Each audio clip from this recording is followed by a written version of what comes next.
engagement with the call center was with a handset. I think it was called a those A telecom jobs. receiver?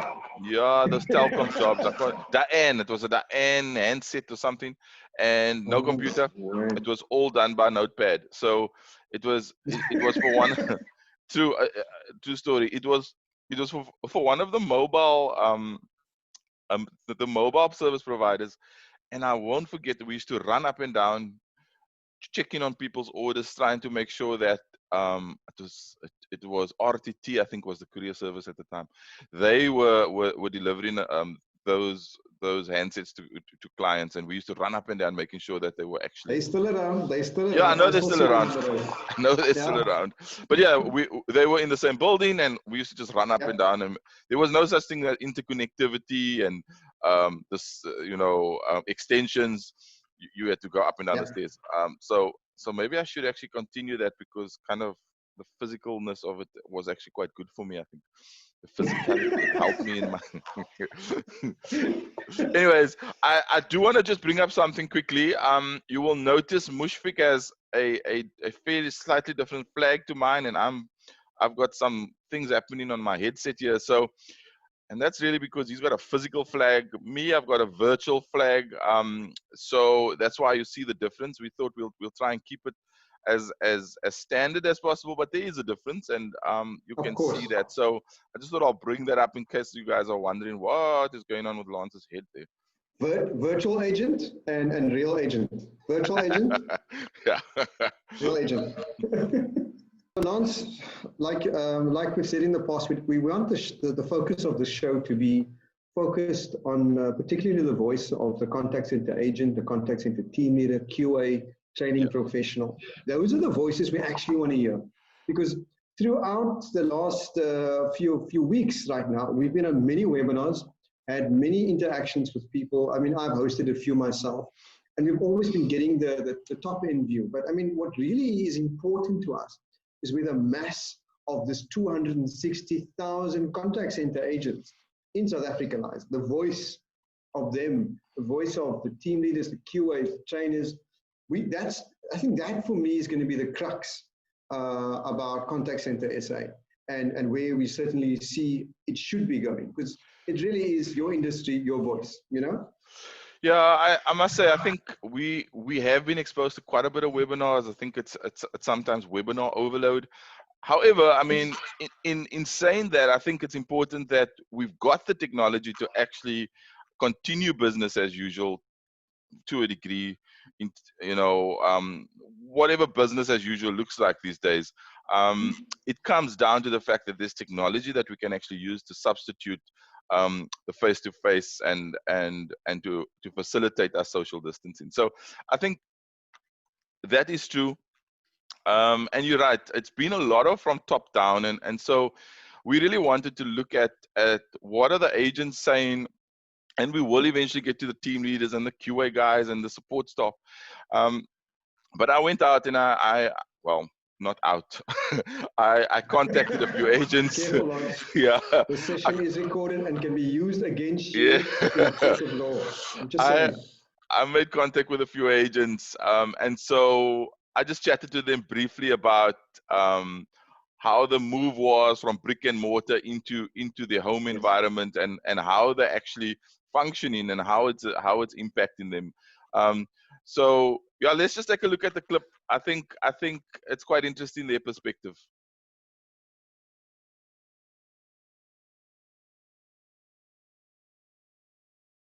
I want to go back to that week just before we went into lockdown. So the president says we're going into lockdown. We got 3 days to get things sorted out. Tell me about that experience for you, working from a brick and mortar office environment, now going into your home, and now having to work in your personal surroundings. When that happened, honestly, it was kind of surreal. You know, when we were making the whole move of, okay, now we're going to be working from home kind of thing. Yeah. It was like, okay, I'm just waiting for someone to be like, okay, just kidding, you know. But you know, it Yeah. it happened in any case. I was slightly worried because I wasn't entirely sure how I would perform working from home, because that's where I relax. That's where I focus on me, But at the same time, it was quite exciting.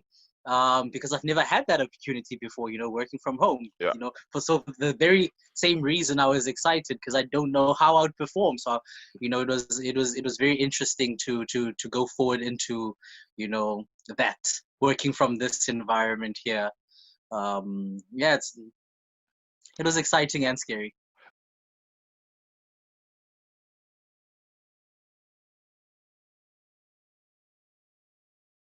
So you then went from the office environment into your home environment. So tell me, how has that impacted on customer service for you? Has there been any change in the way you deal with your customers? I would say there was a slight amount of change, but only because you are in a more relaxed environment right now. So I think you are able to, I won't say express yourself more, but yes, I think you can do more and you have more time on your hands in your own environment to help a client better, I would Okay. say. Is that because there's no one standing behind you and saying your calls are long, you're going over your AHT? Is that why? Yes, that's exactly why. Okay. So because your manager's not physically there, it becomes do you Makes find things a bit easier. Alright. Do you find that your AHT is longer though? Your talk time? No. Yes, it's actually at ease because the clients they tell you what the issue is, but now in the meantime they want to know, are you working from home? How has it been? Are you keeping Okay. safe? So you obviously have to interact with them while you're also busy trying to solve their problem. So I think it is a bit longer than it usually would be because there's a big issue to talk about as well.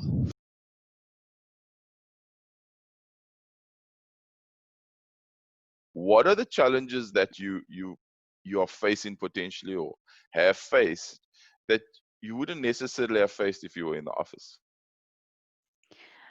So in the office, I talk a lot. So I ask lots of questions, and I just want to know things, even though I'm not even supposed to know them. I just want to know how everything works all the time. Okay. So I know my team leader is probably fed up of all the questions I have to ask, but it hasn't changed in office environment because they are accessible. So Nice. whenever I need anything, everyone's there. So we have everyone on WhatsApp, we have them on email, and it's quite smoothly because as soon as I have a question, there's like 5 people that I can ask in terms of just leadership. Yeah. And then also other agents that are like willing to assist always. So my work basically hasn't been affected, and all my questions and things, I can still ask them whenever I want to. What I do miss though is just the vibe. The vibe at work. It's light. It's fun. It's not like you're just sitting and doing your work basically. So having other people around, just to make a little joke or so. But that's basically it. Yeah.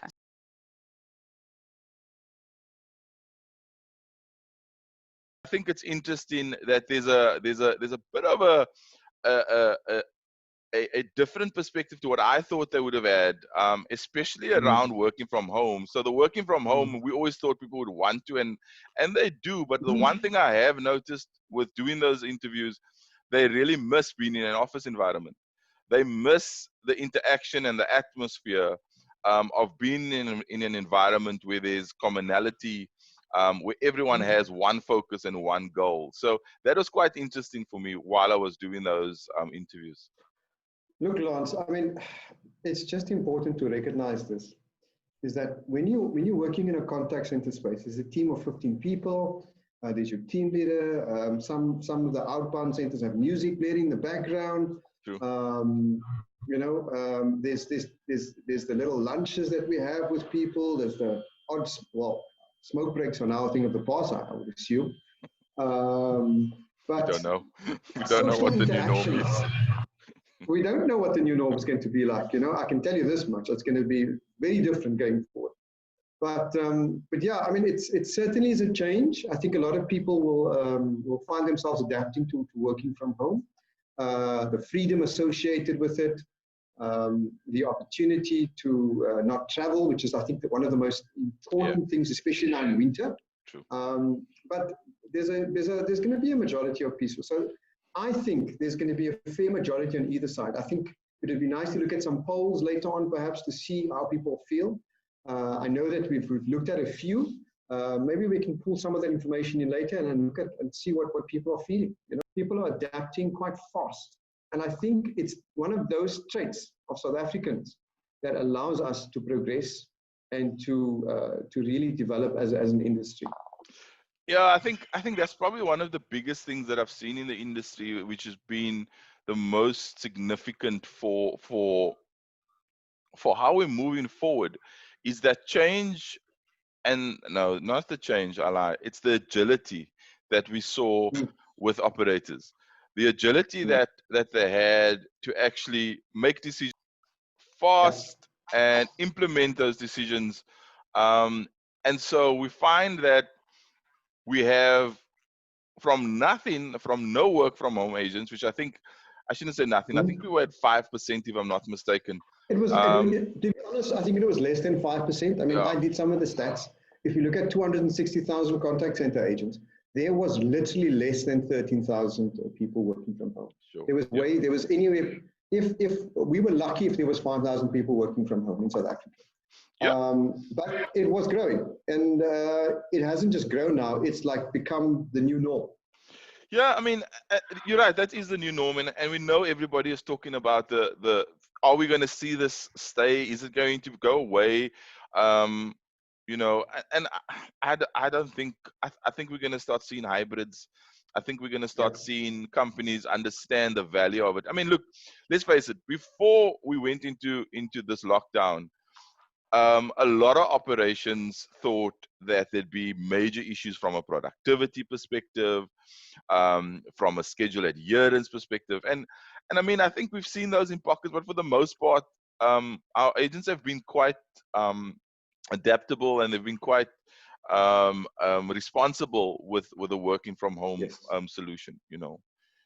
That's certainly what I've seen and picked up from talking to people. Right. Look, you're quite right. I think the technology adaptation has been quite nice. There's lots of cloud-based platforms these days, which enables us to monitor people from home, to have meetings, to dial into conversations. There's different opportunities. Yeah. I think that the agents have really come to the table and made this a success. Because remember, without someone answering that email or that call, particularly from home in this instance, there can be no voice that is a representative of the company. And so they've really stepped up. So just talking about work from home and the work from home solution, I think we need to also add a little bit of humor into our lives. And I think we've seen this gentleman do quite a funny skit at home. And I thought we'll play it here. And we actually got this gentleman afterwards, and we had a chat with him, and he answered a few questions of ours. So I'm going to play the clip. We'll also play some of the clip of when we just interviewed him about that particular clip. Mami, hij nog weg, no? De TV is achteraan. Inspection, let's see that okay.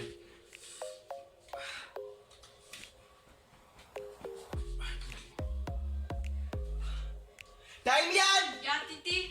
Bro, kom maar brullen aan, alsjeblieft. Titi.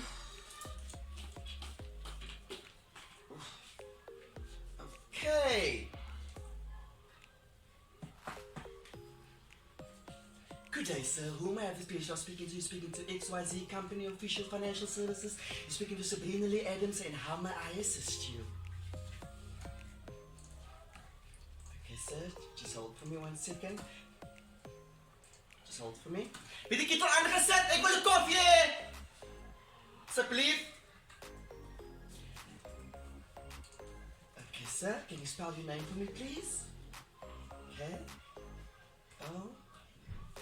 Okay, I'm just looking to give you a reference number for you to take down. It's B for banana, O for honest, N for knowledge. 563985428923. Yes, sir. Thank you. Did you get that? Okay, now it's fine. I'll email it to you. Just give me 1 second, please. Just 1 second. Just hold for me. Damien! Kom hier gauw! Ja, precies. Dan kom hier gauw 2 randse smoothies en een pakje Kellogg's, man. Je kan het voor mij maken, nou? Oké, het is goed. Okay. Wacht gauw. Louis staat er bij de venster als hij loon voor naar buiten is. En dan gaat hij jou stop. Ja. Nou, maak het gauw. Okay. Okay, so I'm looking at your account now.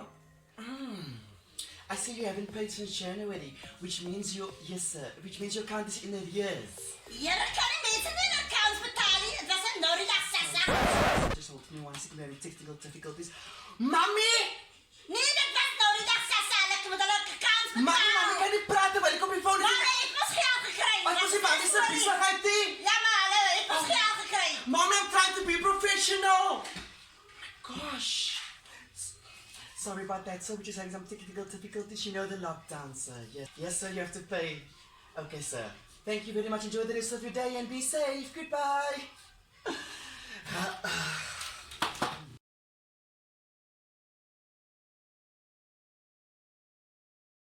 Well, in the current unfortunate situation that we were given the opportunity to work from home remotely. So I kind of I've been exposed in working in a call center, and I picked up like a few tendencies and few behaviors, and I thought, why not almost give a view of how it feel to work at home and being a call center agent. And I just kind of put my own twist on there, and luckily for some it translated into how they actually feel or what they go through working at home.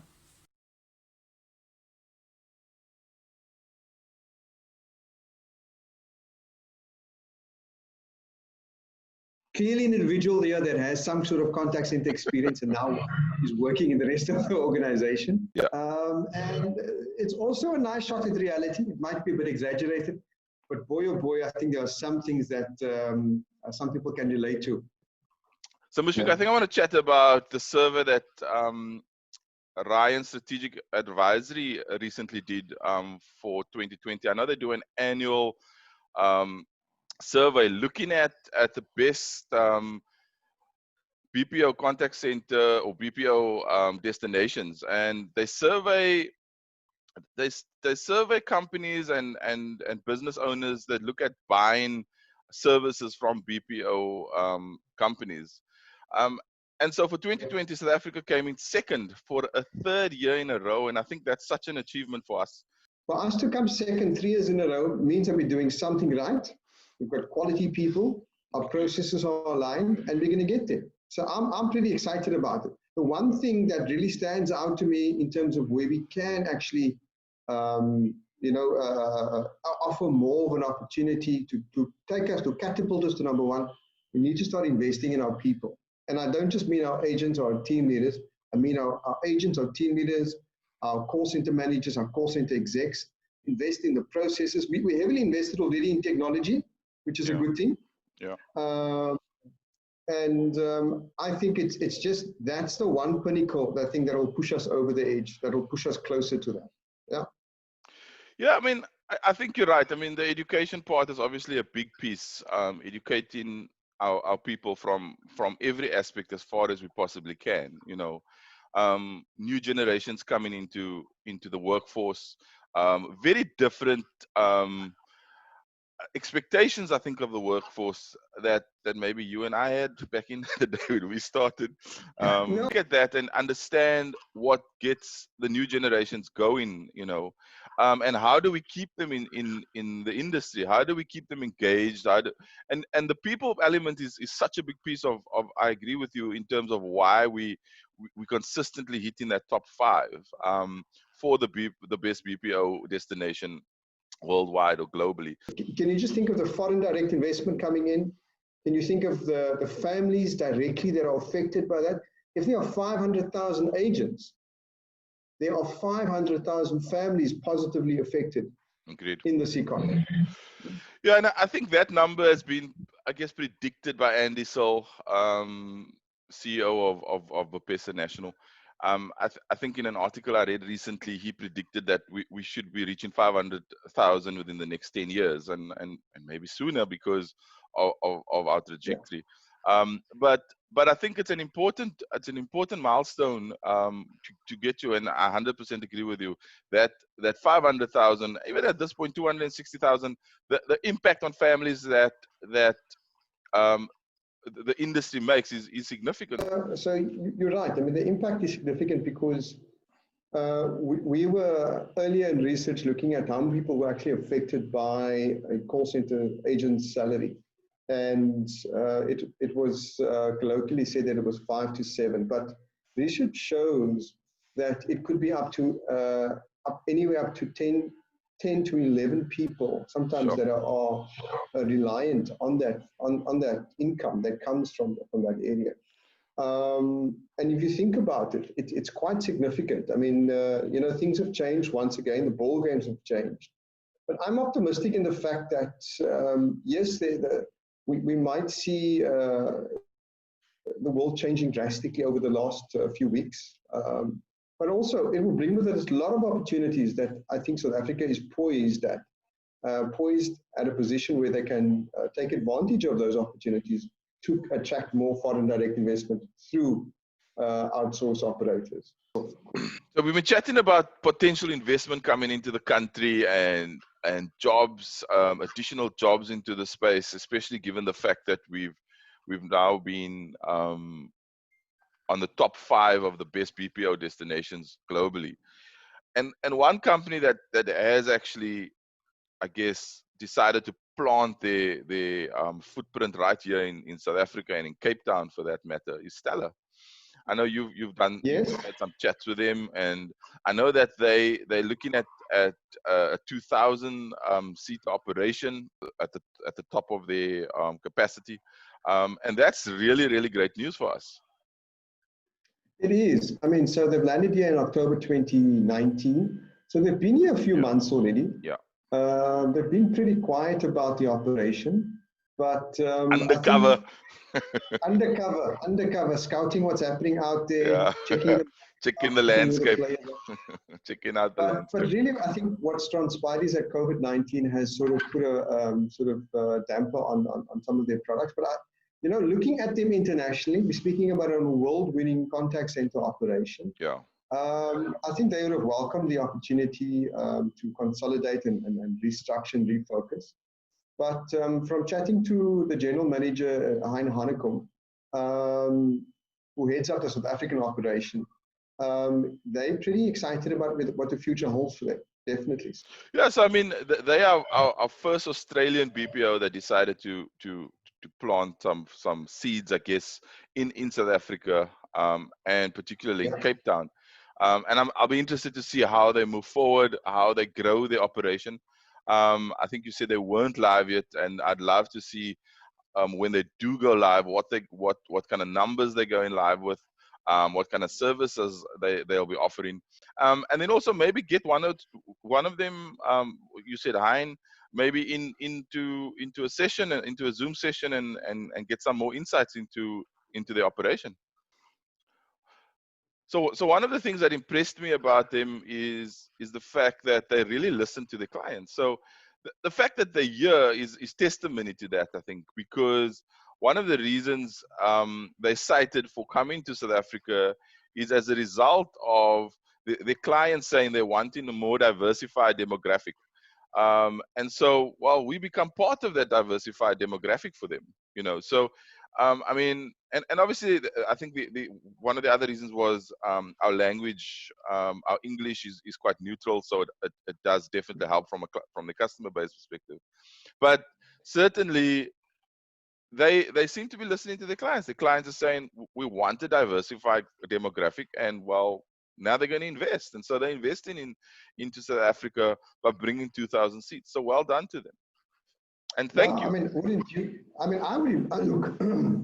If I was studying global markets and I was understanding who are the top offshore destinations, and I see South Africa consistently, popping up there. I mean, sooner or later, my clients are going to ask that, and sooner or later, I'm going to have to do something about that.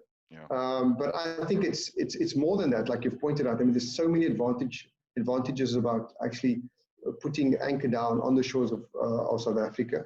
It really makes sense. And so, look, I wish them well, and I'm hoping that they can be impactful as all the other players have been. We've seen a lot of players come to South Africa and then springboard to other destinations. Taking learnings from their growth here as well. So well done to them, and look forward to them growing as a South African operation. Yeah, agreed. So just thinking about jobs and people growing the industry and getting people inside of this industry and making sure that our new generation actually sticks around and stays in the industry. We want to do a segment on the show that looks at promoting job seekers. We want to do a segment that uses this as a platform for potential employers to find candidates via this platform. So what we want to do is really look at getting some video footage and a 30 to 45 second elevator. So we rightfully point out that, Lance, is what we want to do is we want to get out a 30 to 45 second elevator pitch. And really what that is an opportunity for someone to pitch who they are on a short video clip in terms of who they are, what sort of job they're looking for, what are their strengths, and what are they looking for in their next employer. And really to sell themselves as an opportunity. Because when you hand in your CV, you become one of hundreds. But when you actually have the opportunity to voice, who you are, and people to actually listen to your voice and how you're projecting your voice, you're getting an opportunity to really sell yourself and stand out amongst the crowd and amongst your peers. So I think it's an exciting opportunity that we're looking at, and I look forward to receiving those clips. I had the pleasure of hooking up with Aliyah Rhode, who is an industry expert when it comes to contact center employment. And she's been working with contact centers and helping people get employed in the contact center industry for a pretty long time. So she's given us some tips and some guidance, and she's also allowed me to do a bit of a quick live take with her and get some feedback from her. So let's look at the clip and let's see what she says. We are super excited to have with us an industry expert today to give us just some tips and some advice in terms of when we want to put together a 30-second elevator pitch. If we are looking to apply via online platforms today, which is the new craze in terms of doing it via Zoom or via Skype or just plainly via video. And I'm super excited to chat to Aliyah today, who's going to give us some advice. And Aliyah's been in the industry for how long, Aliyah? I've been in the industry for 20 years. Okay, so if we were to do an elevator pitch, what would you say is the important things that we got to do? I mean, we've only got 30 seconds. So what do we put in there to make it super exciting and super fun, and also to make it saleable so that a organization will be willing to employ us, or at least consider employing us? Okay, so Mushfiq, 30 seconds is not a long time, as you know, and it's very difficult to sell yourself within 30 seconds. So it's important for you to just put in that 30 seconds as much as you can, sell yourself, but most importantly, your experience needs to be captured in that 30 seconds. So you are going to say what you are currently doing and how long you've been doing it. And then you're going to talk them through your career very quickly.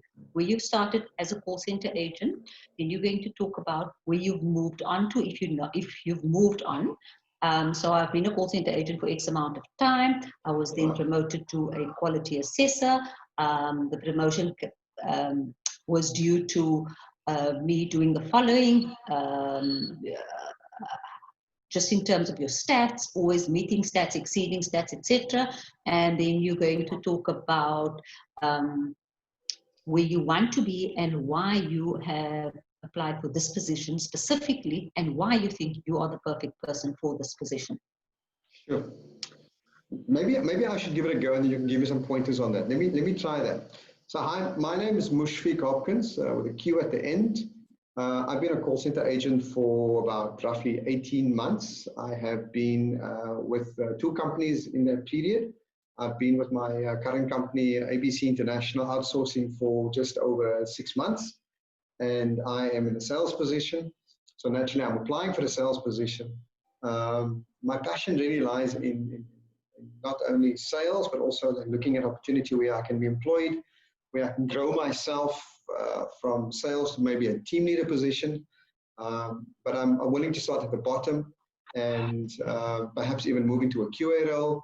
But I'm open to growth. And I'm in the market purely because our contracts have ended, and we're looking for new opportunities out there. Why you should employ me? Well, I've been an agent of the month twice.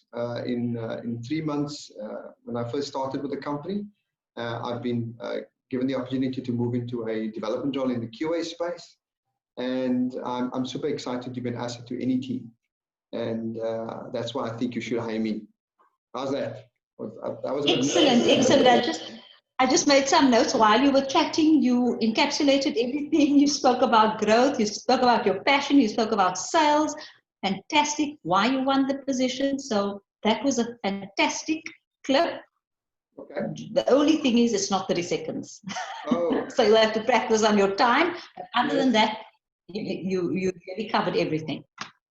Thanks. Aliyah, thank you very much for giving us this opportunity and also giving us some tips. I'm going to work on that 30-second elevator pitch, and then I'm going to send it on, and maybe I'll play it on this channel in the future. But thank you for making the time this afternoon, and we look forward to hearing from you in the future. Thank you. Fantastic. You're welcome, Mushfiq. Just to put some ground rules to this, and for some clarity, I guess, what we'll do is we'll take the first 3 clips that come through to us, and those 3 clips we will play on the platform or in one of our shows, right?